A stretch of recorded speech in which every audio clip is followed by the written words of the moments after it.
magandang buhay. Sa pagnanais na maipagmalaki ninyo. As we graduate, we offer our diplomas to you, our dear parents. Nobody deserves it more than you do.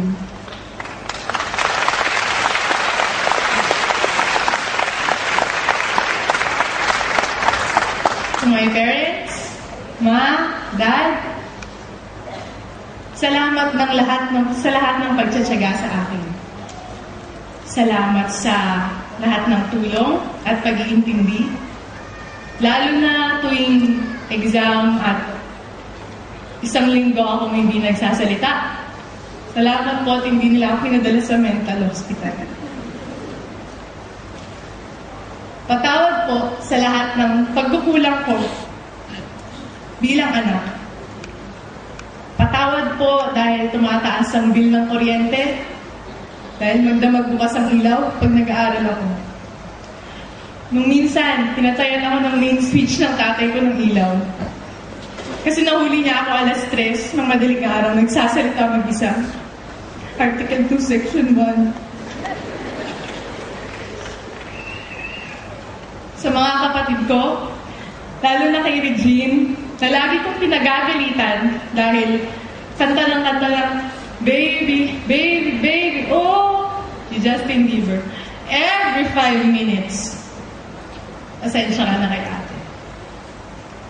To the city of San Jose del Monte, Bulacan, and to the Gokong Way Brotherhood Foundation, I thank you for all the support. And above everything else, we thank the Lord, our merciful Father. Everything we have, we owe it all to Him. Everything we have achieved is nothing if it weren't for Him. All the praises we may receive, we lift up to Him, for the glory would always be His. We are but mere instruments to be used in His will, to be used in His service. We thank you, Father. May we use what we have to serve and honor and glorify your most holy name.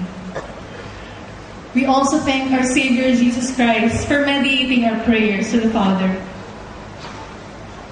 As we graduate, we do not lift our foreheads like the others, but we bow our heads in all humility. We would be nothing without you. Fellow graduates, there would be times that we would be scared, times we would feel inspired, times we would be hopeful, and times we would be tired. There would be times that we would do a lot of things, to work, to earn money, to study, to pray, to help. But at the end of the day, we ask ourselves, bakit ko ginagawa ang lahat ng ito? Why do we study? Why do we have to earn money? Why do we have to help? Why do we have to pray? The answer is simple. We want someone to be proud of us. Now, we ask those someone, friends, did we make you proud? Professors and school administrators, did we make you proud? LM, did I make you proud? Yes! To our parents, Nay, Tay, Mommy, Daddy, Ma, Pa, did we make you proud? Sa Ama naming banal, makapangyarihan sa lahat, sana po ay naibalik namin sa iyo ang lahat ng kapurihan sa aming matagumpay na pagtatapos at pag-aaral. Before we leave this theater, I ask this to you, my fellow graduates. Ano ang dapat nating gawin paglabas natin ng universidad? Ano ang kaibahan natin sa ibang mga magsisipagtapos? I know that these questions are easier asked than answered.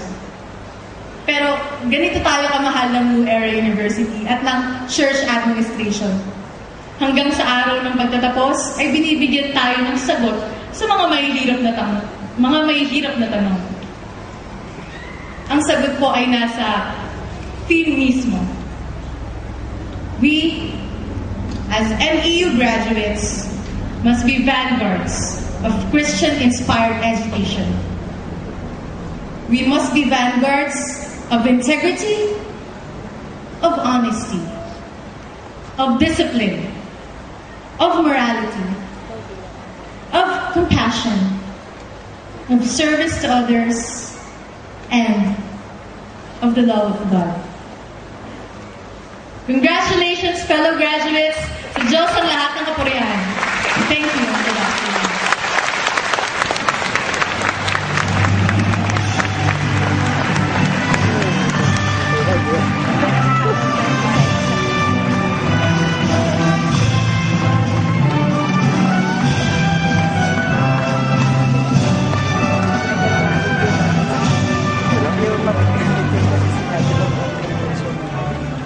Alin?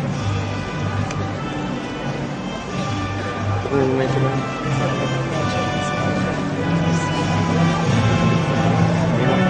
Ito magagawa.